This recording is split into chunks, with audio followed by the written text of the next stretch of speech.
WCBI News at 10 starts now. Good evening, I'm Tommy Lopez. We have breaking news tonight. There's more information on a car crash in Chickasaw County. One person has died. Another has been seriously injured. 54-year-old Michael Collins of West Point died tonight. He was a first responder, an EMT. Chickasaw County Coroner Michael Fowler says he died here at the scene of this crash. That is a MedStat ambulance. The cab of an 18-wheeler hit that ambulance that he was driving head-on. Collins' partner in that ambulance was also seriously injured, says a spokesman with MedStat's parent company, and was transported to North Mississippi Medical Center. Investigators say the MedStat ambulance was answering a call going west on Highway 32. It was near Van Vliet. The car in front of that truck slowed down. It was ahead of the oncoming ambulance. The truck swerved to avoid the car as it was coming to the top of a hill and hit the ambulance head-on. Just people to be on the lookout for emergency vehicles at all times. You know, you never know when one could be over the hill. There was a hill crest here, kind of a hill, and it's just probably the lay of the land, the terrain probably played a part in the accident too, just visibility. The Mississippi Highway Patrol is investigating the accident. To horrible, deadly news to our south. Shootings in Lauderdale County left 3 generations of the same family dead. Sheriff's deputies found 4 people dead in a Toomsuba home this morning. These people were shot and killed. Here are their names. Edna Durr, along with her daughters Kiera Durr and Tamika Pickett, and Pickett's 5-year-old son, Owen. There was another child in the house where it happened. That child was not injured. Relatives say she's 3 years old. Lauderdale County Chief Deputy Ward Calhoun says investigators believe the victims knew the person who did this. The crime scene unit from the Mississippi Bureau of Investigation is on the case. Developing story tonight, education and law enforcement were the topics tonight during the Columbus City Council meeting. Council members voted unanimously to hire 4 new police officers. Those officers do have to first pass a medical exam and drug screening. The Columbus Municipal School District had an open position on its school board. Jason Spears' current term expires March 1st. Spears was seeking reappointment but faced 2 challengers, Yvonne Cox and Garthia Halbert. The council agreed unanimously to reappoint Spears. He's been a member of the school board since 2012. And school business was also on the agenda at the Starkville Board of Aldermen meeting. The current school board president is stepping down before the end of her term for the Starkville-Oktibbeha County Consolidated District. Aldermen chose Melissa Luckett. Her term begins March 4th as Jenny Turner stepping down. Deborah Prince was also a candidate. The school board will have to elect a new president at a future meeting. Lawyers for the city of Tupelo, for Mayor Jason Shelton, Police Chief Bart Aguirre, they're claiming that members of Ronnie Shumpert's family are dodging questions. This is in a federal lawsuit that's filed against the city.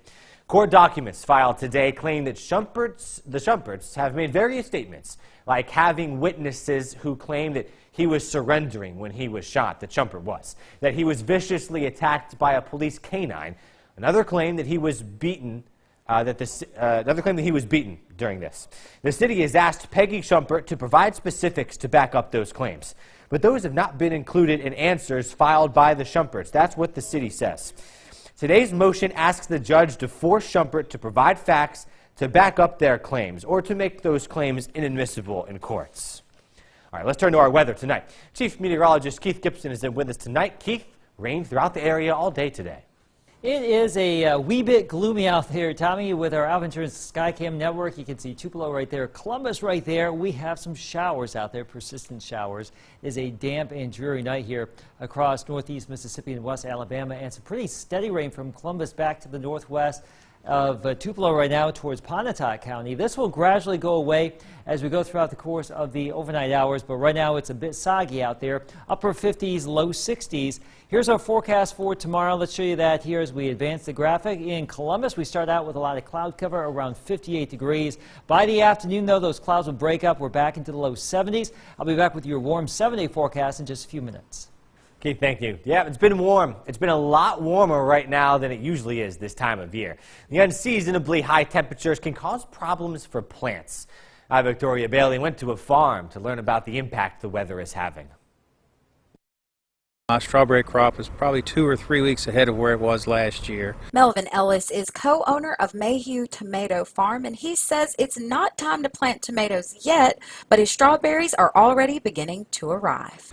I expect to be picking strawberries in really late March unless the weather changes dramatically. And it's those dramatic changes that could cause some problems over the next few weeks. MSU professor of horticulture Richard Harkis says the higher the mercury gets in February, the more confused the plants become. When the weather fluctuates wildly with the cool temperatures, warm temperatures, cool temperatures, warm temperatures, it really throws the plants out of balance. Because when it gets cool, the plants need a certain amount of cool to get through the winter to stay dormant. When it gets warm, they start coming out of dormancy. When it gets cool again, especially if it gets cold and going down to freezing, then the plants become damaged. Harkis says the warm temperatures could also extend an invitation for unwanted pests to stick around. It's possibly or potentially a problem in that with cold winter temperatures, especially some of the pests that overwinter in the soil, if they're in the upper levels of the soil, they may freeze and it will diminish the population. And so with a real warm winter, we might see higher levels of insects overwintering, and so it could result in higher pesticide application rates to control those pests this coming year. Ellis says the same way people wear jackets when it's cold, Those frost covers will protect me down till about 26 or 7 degrees. the plants need protection from Mother Nature as well. We have to protect the flowers from cold weather, and so we use if you'll think of it's a linen material. It almost looks like the cloth material that's underneath your box springs, except the sheets that we put out are 30 feet wide by 200 feet long, and we'll cover almost 2 acres with that material when we're looking at a hard freeze in the spring. In Mayhew, I'm Victoria Bailey for WCBI News. Victoria, thank you. Harvest season for the strawberries is the beginning of April.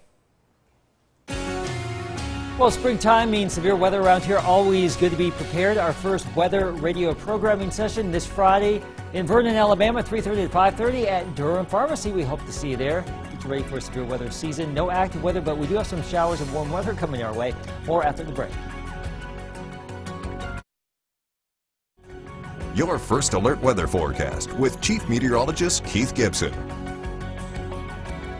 It's a damp and dreary day. We know that. This is our Alpha Insurance time lapse from this evening in downtown Tupelo. You can see the streets all wet there. Showers coming on through here. Some steady showers at times here in North Mississippi, and you can see some of this rain right now.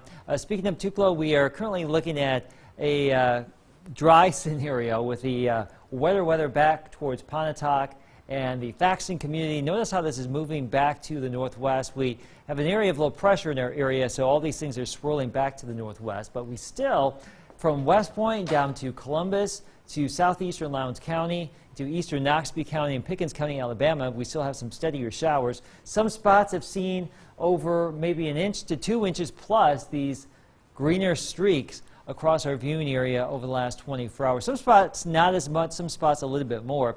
The heaviest rain shield now to our east. There is the area of low pressure right there. You can really see it with the water vapor imagery circulating around here.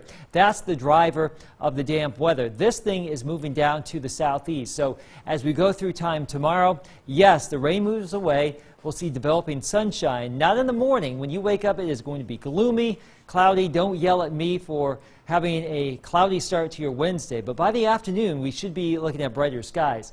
Mid-50s to low 60s here across North Mississippi and West Alabama.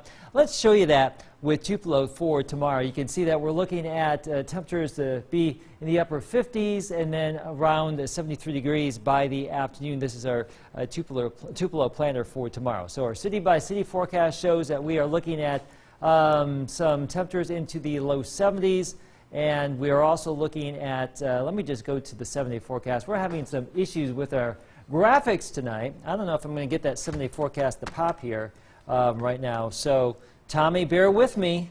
There we go. There it is. That is a 7-day forecast, and you must stay connected with us. I don't know why, but we have a 7-day forecast here. So 72 tomorrow, 78 Thursday, 82 on Friday.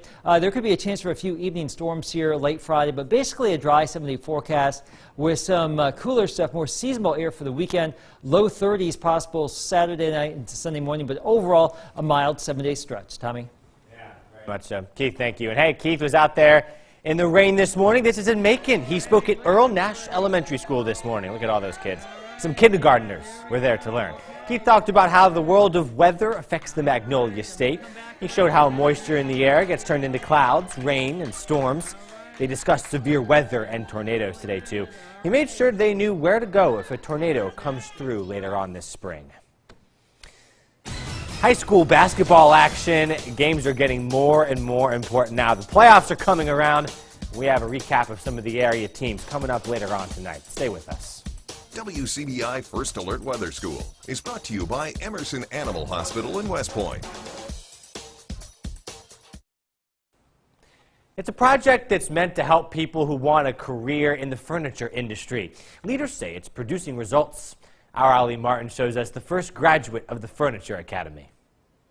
For Carla Shackelford, this is a birthday she'll never forget. It's the first day on a new job and career for the New Albany resident.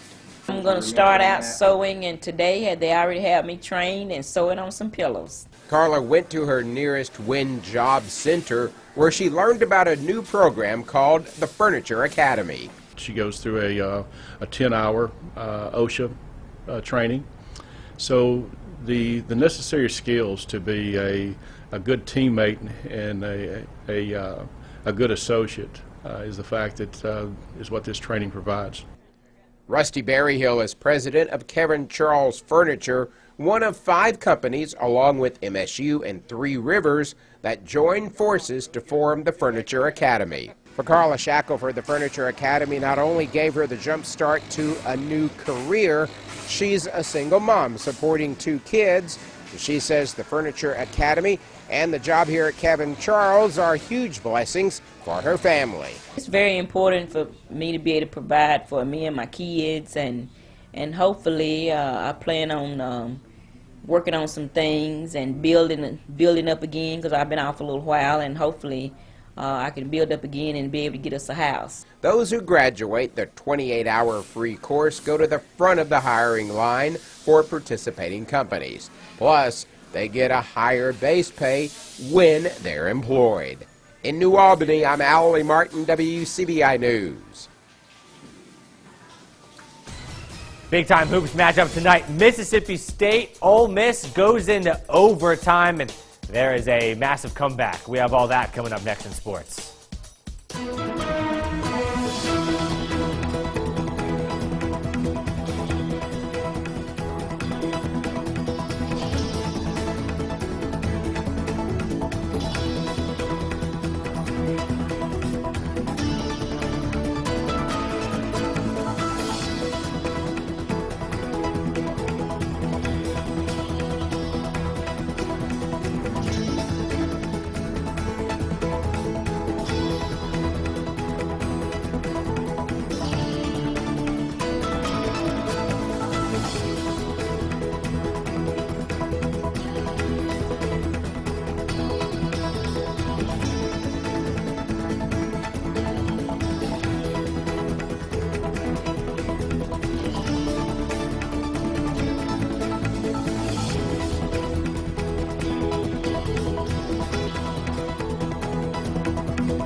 WCBI Sports with Tom Ebel. All the bragging rights on the line in Starkville, and boy did Mississippi State and Ole Miss. This game was absolutely wild. So here's an update on this one. It went to overtime. It's 79-72 Ole Miss now. Ole Miss led by 8 with 31 seconds left. and I.J. Reddy hit a layup with 1.7 seconds to go to tie it up. The game still remains in overtime. There's about a minute left, so we'll have a full recap of Mississippi State and Ole Miss, as well as post-game coming up on Sunrise tomorrow, so make sure you tune in to that. Let's head to some more highlights. The high school circuit. Robert Woodard and the Columbus Falcons looking to defend that state championship, going up against Clinton. Clinton would lead 14-1 off the missed three. Woodard gets the loose ball, puts down the two-hand slam, cuts the lead to 10. Alabama head coach Avery Johnson looking at Woodard. He'd get a show in this one. There's Woodard again off the miss. Grown man finish and a nice soft jumper on the baseline for the score. More from the Falcons. It'd be Denaje Harris. He gets the steal. He's going to take it coast to coast. We saw him jam on a guy a little earlier. That one was a little softer. But the defending six-day champs, they go down. They lose tonight 67-62 in the first round to Clinton. Woodard had a three rim out with under 10 seconds left. Brutal loss for Columbus. Now to the girls. Taking on Clinton as well. Fourth quarter we go. Caitlin Ware drives inside, finds Hannah White for the finish. Columbus leads by 7. More from the Lady Falcons off the fast break. Ania Sadler, she's going to take it all the way to the hoop for the nice finish. And later on, it'd be Kaylin Wilson. She's going to get the ball inside. She's going to take it baseline. A nice left-hand dribble with the contact and the foul. The Lady Falcons, they advance 61-52. They get the W. Noxubee County now taking on Senatobia in round 1. This one was fantastic. Here, a big block by Jaquarius Smith, D'Antonio Deloach. Nice outlet to Jaquavian Jones for the hoop and the harm. And the finish. Tigers, they lead early on. More from the Tigers. It's Deloach. He's going to break the press himself. Look at this grown man take with the contact and the finish. Great back and forth game in Noxubee County tonight. The Warriors of Senatobia wouldn't go away. Alvarez Powell here with the three. He drains it. Back and forth we go. It would be a tie ball game at halftime. But Noxubee County, check out LC Clemens with the spin jumper. That's a beauty there. Jaquavian Jones hits 2 free throws with 5 seconds left. And the Tigers advance 60-59. Noxubee County is your winner.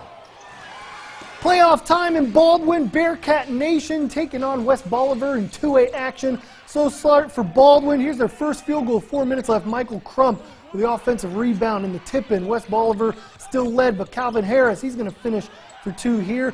Baldwin cuts the lead. It's Harris one more time on the fast break. Bearcats retake the lead. Then in a pass, they'll go inside to Northeast commit Felix Hayes. A nice ball movement here. Felix Hayes with the finish. Baldwin gets the W and advances 57-33. To baseball highlights now. Ole Miss were coming off an impressive top 10 sweep of ECU, looking to keep momentum rolling. Let's head to the highlights. Arkansas State coming to town in Swayze Field. It would be all Ole Miss in this one. Will Golson here slaps one to left. Will Golson had himself a heck of a ball game. 4 for 5, 3 doubles, 2 ribbies. Have yourself a day, New Hope native. Freshman Will Etheridge on the mound. The young fella dealing. Strikeout there. One more strikeout. Add another one to the freshman's repertoire. Strikes out the side in the second. Heat fan 10. Rebels strike out 19. Then some run support. Nick Fortes comes through with the clutch. That bring home Thomas Dillard. Ole Miss obliterates Arkansas State 16-4. Rebels are 4-0 on the season. Then in Mississippi State, it was a home run derby for State for the first 8.5 innings. Here's Luke Alexander drilled when Belmont native had himself a day. There's the first of 2 home runs for Luke. Then Cole Gordon's going to get in on the action here. He's going to obliterate one to center all the way, but Mississippi State gives up 10 runs in the 9th inning, and that's how it would end, Tommy. Just a day of comebacks. I can't handle it. This is a wacky day in sports. A wacky day in sports, especially for Mississippi State. All right, Tom, thank you very much. We'll be right back with a final look at the forecasts. Well, Tommy, here's our satellite radar, and you know what? The way our 10 o'clock news has been going tonight, why wouldn't this thing not want to go? Okay, let's just go over to the computer. I don't know how much time we have left, Tommy. There's our rain, warm for the 7-day. Okay, thank you. Have a great night, everyone. We'll